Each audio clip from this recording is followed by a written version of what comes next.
Hey folks, welcome back to the channel and thanks for coming along for the ride here today as we take a look at this guy. It is the Transformers Studio Series Thundercracker. Around these parts, he's a Toys R Us exclusive. I don't really know if he's considered part of Wave 2 or not, but either way, he's going to be our focus in the latest GotBot TRU review.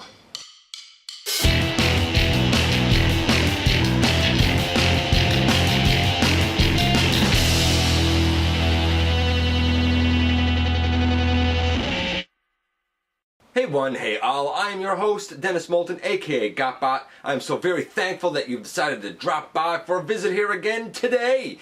By all means, check me out everywhere, have a look at Machinery of Man, The Everything Factor, and Transformers Collectors NL, and of course, please, like, comment, share, and of course I'm going to say subscribe. It makes all the difference in the world, and it helps me out tremendously. And this is Thundercracker. Like I said, I don't really know if he's part of Wave 2. I think that this is a great mold, and I think that this is a great use for it. Now, you may notice that I have a little mark up here on my forehead. What can I say? I banged my head again. It's the way summer goes for me, doing projects around the house. Welcome to my life, man. Welcome to my life. Will my little head injury affect my views on this guy? Well, we're going to find out when we head over to the table to take a closer look at him. So is my slight head injury going to affect the way I look at this guy? Or what I think of him? I don't know, but I guess we're about to find out. Now before we get into this though, I do have a couple of very brief updates that I want to give to Jazz and Lockdown that were provided to me in feedback from viewers like you, basically. And I thank them very kindly for sharing their knowledge with me, and therefore I'm passing it along to you. First, we have adorable little Jazz, who I looked at in episode 411, and this kind of update is really thanks to Jimmy NGX, who pointed out, well, first I'll point out that in his robot mode, I had his tail lights left down. His backpack is even less egregious because it does by rights fold up. I did point it out there, but I'd done a lot of talking first before realizing I had that left down. During the conversion, however, to vehicle mode, and this is what Jimmy pointed out. There is a little peg in the clear plastic up right there on the roof, and it goes into a slot on the back side of his very lower pelvis, right there. It's probably a 3mm slot. And it does help solidify him in vehicle mode. A lot of people have kind of complained about him having like gaps in the door panels and stuff in vehicle mode. I said myself that sometimes during conversion that happened, sometimes it did not. I think that the times it did not happen were thanks to that peg actually going into the slot that it's supposed to rest inside of. That being said, is it really accessible during the conversion? I don't find it is. So my score for this guy does not change at all.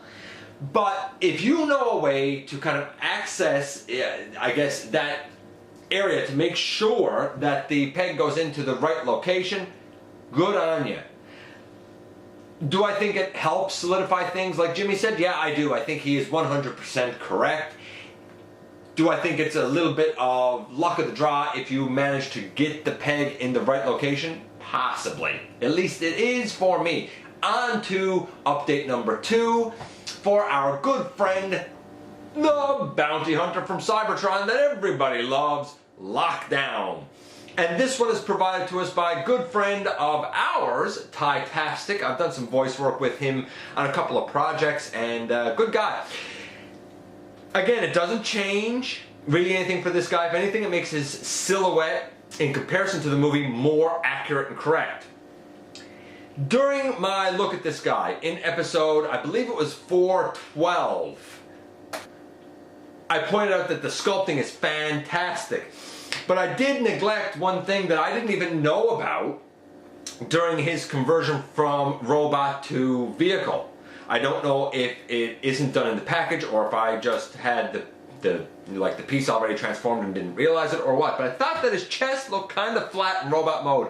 Indeed it is. If you lift the backpack off slightly, there is a squared out section in behind where you can just fit your finger enough to come here and push his chest out, and then you fix the backpack back up into position, and his chest is now kind of out as it should be.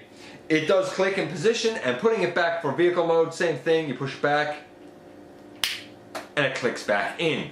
So there you go, just a minor thing, but it, like I said, it doesn't really affect his transformation because it is so minor. But worth noting, nevertheless, I thank Ty for giving me that bit of extra information. If anything, because it makes the silhouette more correct, it might up his, like, you know, paint and sculpting score half a percentage point or something. It's pretty fantastic. Anyway, this just makes it a little bit more fantastic. Now on to Thundercracker. Or at least the box. I don't know why there was a sticker put over his name and stuff down bottom there. That's been partially torn off. You see the exclusive sticker up here. What can I say, around these parts, he's a Toys R Us exclusive. I don't know how his distribution is occurring in other parts of the world where they now no longer have that option.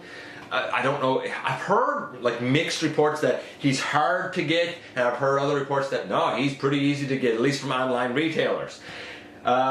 We see artwork here. He is number 9 in the series. I don't know if he counts as part of Wave 2. More kind of face art over on this side.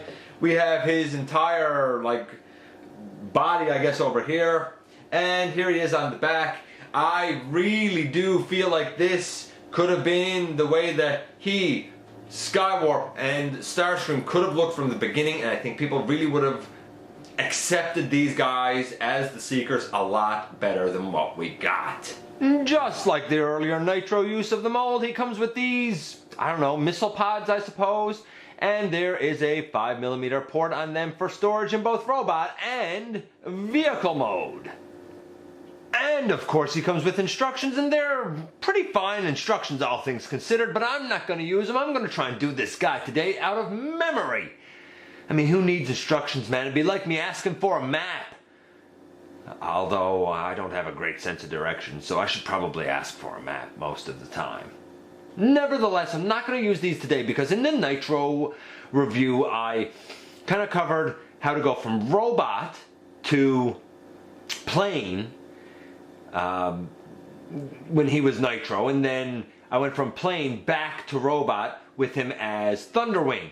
So I've already shown both conversion methods. I will basically show what should go pegged in where and a couple of little tricks of the trade to make the conversion easier, but I don't plan to necessarily focus on it too much. And of course, as with all of these Studio Series figures, we have the beautiful display base that we can take Thundercracker and place him there. I don't know. Does that make it look like he's flying now? I don't know. I don't know. I mean, it's a nice option, again, if you have the room. And here we have Thundercracker in all of his glory. Just so we have an idea of the size we're working with here. Here he is next to Studio Series Brawl, who I looked at in episode 413. And a lot of people have said, you know, that Brawl is bulky, that's why he's shorter, and I agree with that, but is he really any more bulky than Thundercracker? And he seems significantly smaller since they are both Voyagers. Taking him back out of it, here he is with Studio Series Stinger, who of course is much smaller. I looked at Stinger in full in episode 390. Here he is with, taking Stinger out of it, my custom Studio Series leader class, Blackout, who I looked at in full in episode 402. And like, for flying vehicles, they scale nicely together. Taking him out of it, here he is with Studio Series Megatron, who I looked at in episode 414. I think that's an excellent scale. I really do. I absolutely love that. Taking him out of it, here he is with Nitro, or rather my custom Thunderwing. And of course, they scale exactly the same since they're the same mold. What can I say? I would have been down for 3 Seekers like this. By the way, in the Nitro review, which was back in episode 323, when I went through the articulation, I neglected the fact that these like engine pylons behind his shoulders can go up, largely because the joints on mine were stuck and I didn't know that they could go up, but they can.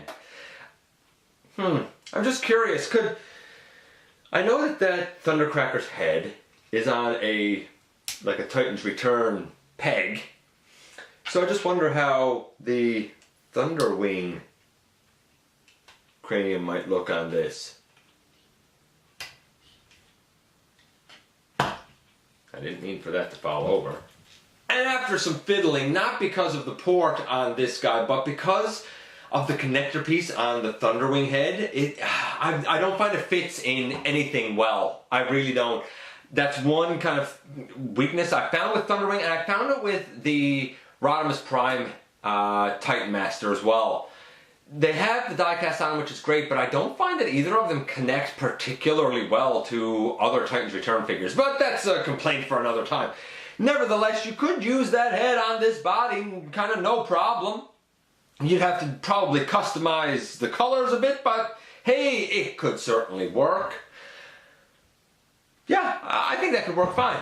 And now with the Thundercracker head back in, here he is next to FOC Thundercracker, and you will notice that this guy at least has the correct kind of wing silhouette that this guy right now doesn't have. We'll address that shortly too, but I mean you can see those together. Obviously the Studio Series 1 has a lot deeper blue, but again, like generally the color layout is correct, like blue on the legs, we have silver here on the chest, fine, gray, we have the kind of yellowy of the cockpit section, same thing, the yellowy. I wish the head on the Studio Series 1 was more G1 instead of an insectoid. We have, you know, blue arms with even black forearms, although we do kind of have black shoulders and stuff there too. The colors aren't perfect, but they're very much akin to what we should have for our Thundercracker.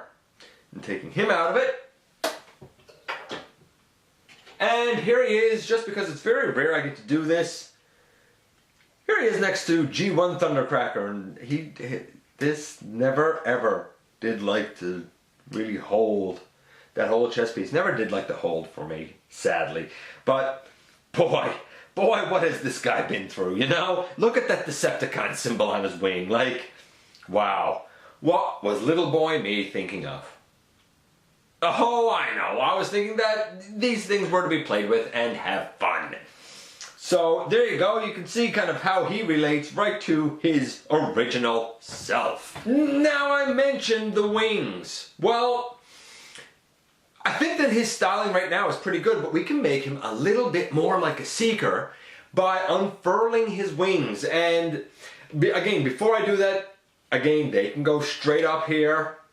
And we can also note that on the kind of top of the engine piece here, there's a 5mm port. We can put the missile pods in there. I'm going to remove the missile pods for this because I am going to show you how I would display this guy. By the way, I should point out, because I don't know if I did already, I don't think I did, this isn't mine. This belongs to Wayne, good friend of the channel, and I very much appreciate him letting me take a look at it.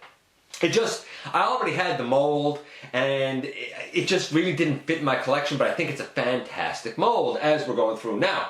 Okay, so unfurling these. This is one of those things that people have a lot of trouble with this guy. We begin by taking the very little tip and bringing it out. Then, you'll notice the hinges are right here. What you want to do is just very slightly pick out the engine. Oops. And fold it out. You do need to do it with finesse, but it can be done without this popping off. And then fold that down and straighten the wing out.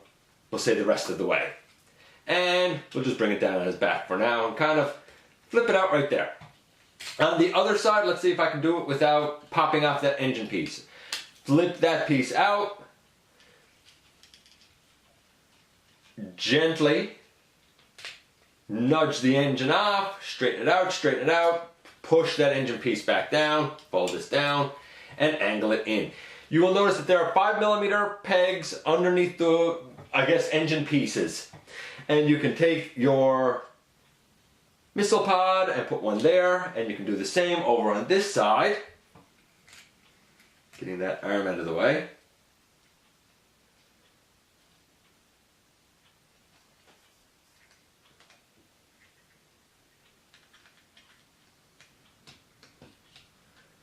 If I can, there, like that. And I feel like now,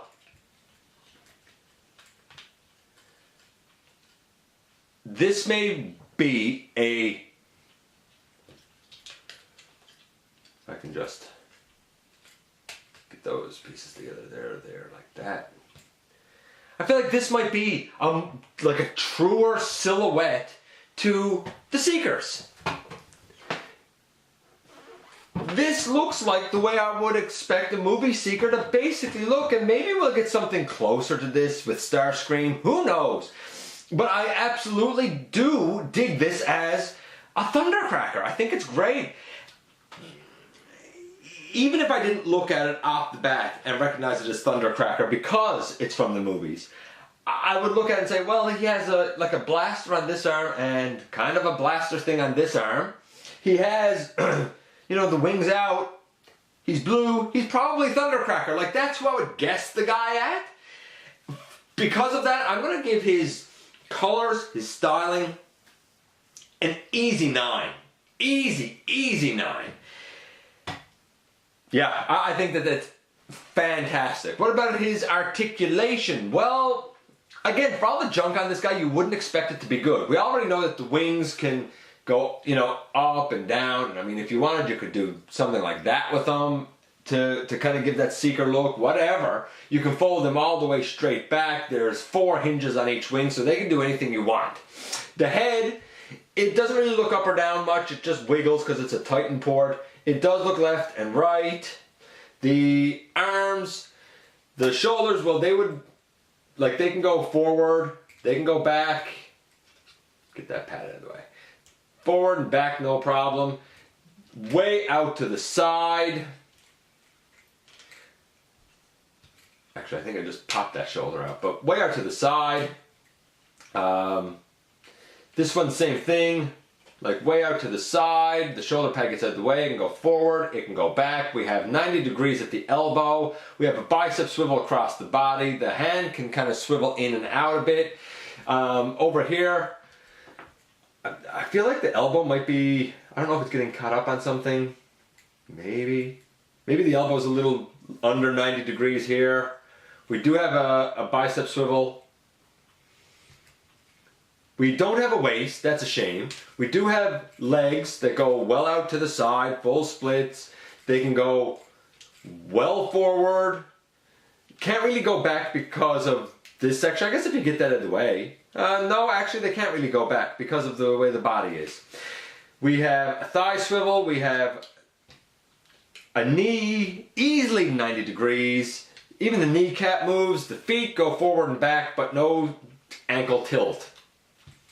Overall, you could score some pretty dynamic poses with the guy if you want.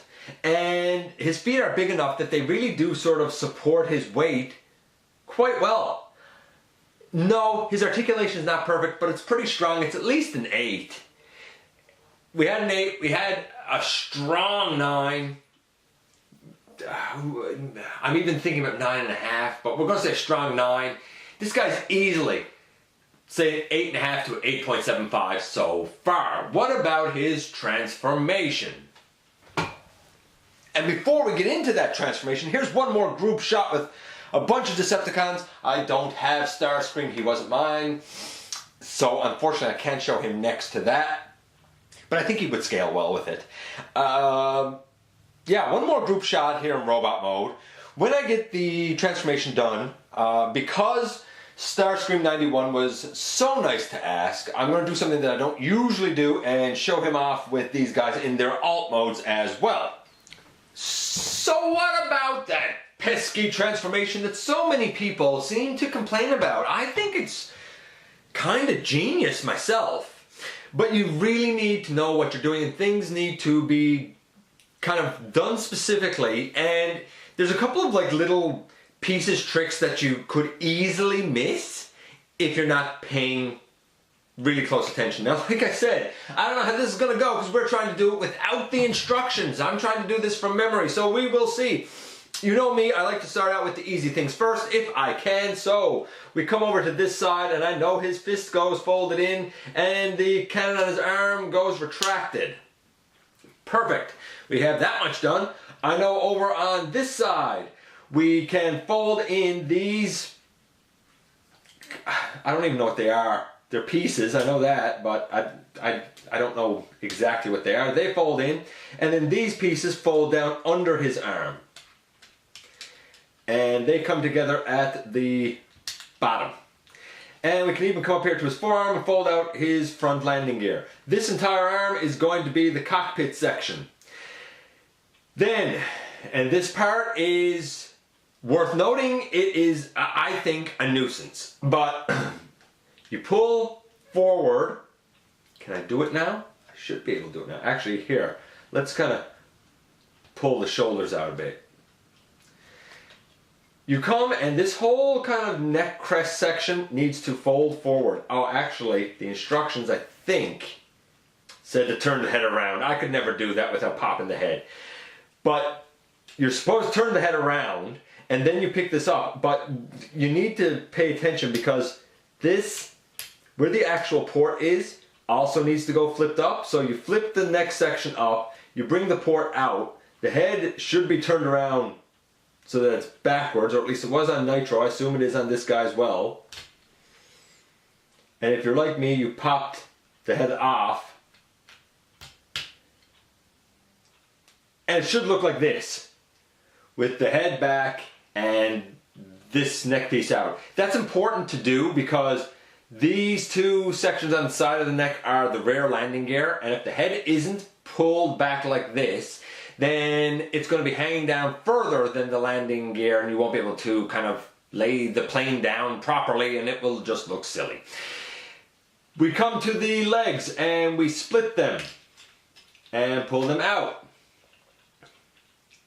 We take the feet and we fold them up.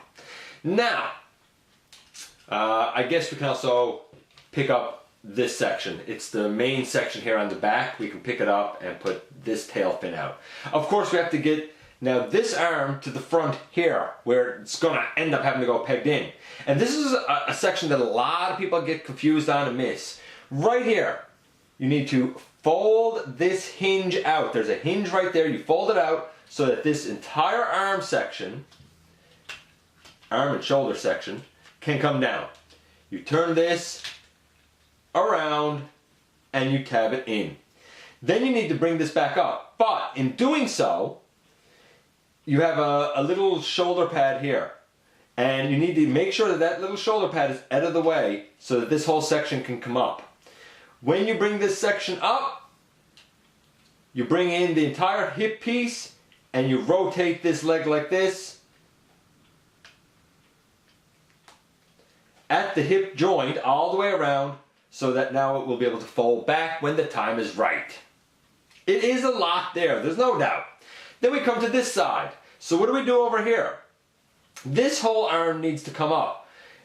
First, you turn the forearm so that the blue is on top, because we have a peg on this side of it, peg on this side of it, and a peg on the top. There's a slot up underneath. The peg on the top goes up into the slot underneath.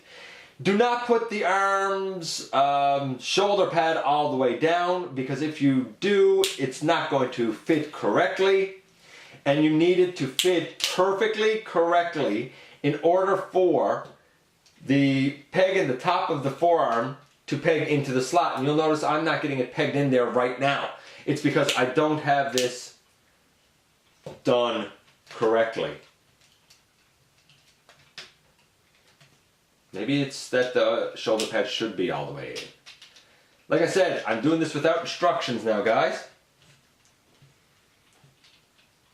But your trick is to get that to peg up under the tail fin, I guess. Give me a second, I'm going to get that pegged in and then we'll go on. I was right. You don't fold this shoulder pad all the way in, though it can fold in. It actually needs to kind of come out over the edge so that the shoulder itself can collapse far enough back that the peg on the forearm can match the slot underneath. That's how it should look.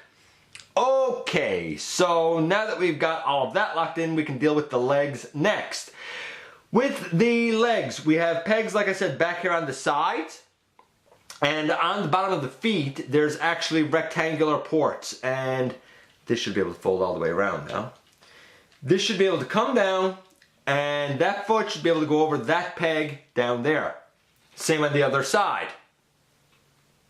We should be able to take the leg, rotate the hip. My nose cone just came unpegged.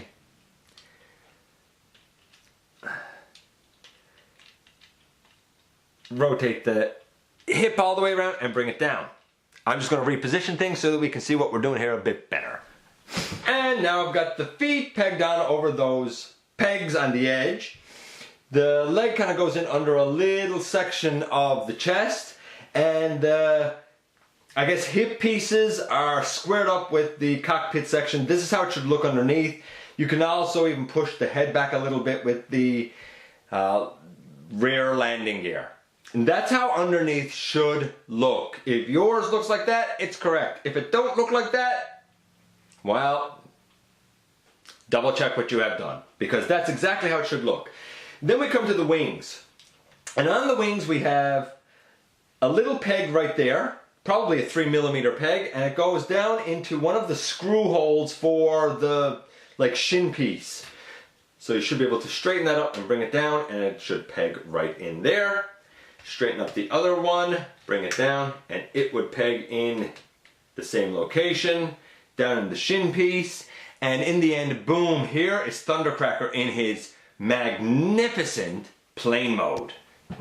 And here we have the plane mode. I'll also note that on these gray sections right here, there are little rectangular tabs, and they kind of tab down to the hip sections as well. But I think that'll kind of happen naturally when you tab that little peg into the shin cover thing. Here's how he looks on top. I mean, he has the silver and red lining. Even these gray sections are like his intakes up by his cockpit as they should be. He has the black nose cone. This is Thundercracker, there's no doubt. Yeah, okay, he's kind of bulky underneath. It's sort of the nature of the beast, so to speak. But overall, I think that this is a great plane mode. Does this section open? I don't remember. I feel like, yeah, it does. If you can get it. There. And I guess you could put a Titan Master in there, or a Prime Master, or something like that. If you really wanted to, for whatever peculiar reason. So what of his transformation? I'd say it's easily... Again, it's not for kids, it's not for the average fan at all. Because there's a lot of kind of intricate little stuff. For them, it's probably only about a 5, maybe 5.5. But for a Transformers fan, this is easily at 8.5. Maybe even at 8.75. It's a great transformation. Overall, this guy's, I'd say 8.75. Now, as a one-time, because this is not going to become normal, there's a lot of prep work for this, but as a one-time favor to Starscream 91, because he asked, here is Thundercracker with Stinger in his vehicle mode, and of course he's much bigger. To me, that makes sense. Here he is with Lockdown, the Studio Series Lockdown. Again, I think that makes sense. The plane should be much bigger than a car. Here he is with... I should probably back this up a little bit. Here he is with Studio Series Brawl. I think that looks good. You know, should a plane be bigger than a tank? I don't know.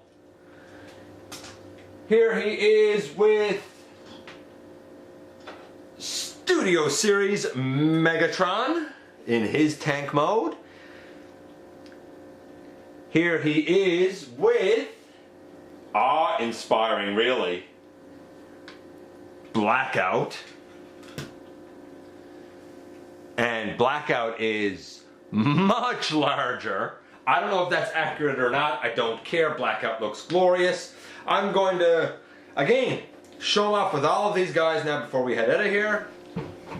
And there he is, right in the center with what we will call his Decepticon family. Now I know I have Lockdown in there, and he's not really a Decepticon. I know that I didn't put the Nitro mold into the plain mode because it's the same thing. It's just that it's gray with the whole cockpit section being black, but it's the exact same plane. And I know that I don't have Starscream here, but like I said, I don't have access to him now. Such is life, but you can get an idea of where Thundercracker falls in here. And you know what? I think it makes sense. Some people might say it doesn't, but I think that overall, this scaling makes sense. Or if it doesn't quite make sense, it's not so far out of whack that it's throwing me for a loop. Overall, I think that this is still a great mold, and I really think that it's one that fans should at least get to experience one time in their life. And here we are once again with Thundercracker. I like him. I liked Nitro, or Thunderwing if you will, for me. I think that this is an excellent mold. Now a lot of people have really kind of complained about the complexity of the conversion and where everything needs to tab in. I think it's genius. Is it necessarily for kids? Probably not. Largely I stick to the same sort of thoughts that I had about Nitro. It's fantastic for collectors and surprisingly articulated.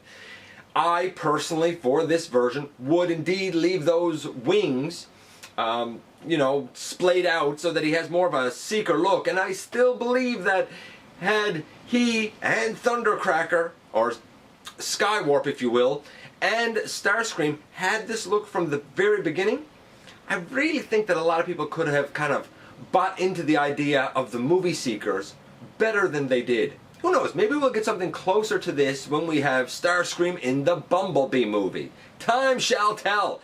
Either way, I do think that this is solid, and if you overlooked or passed up on Nitro, I wouldn't do it again because it's really a fun mold.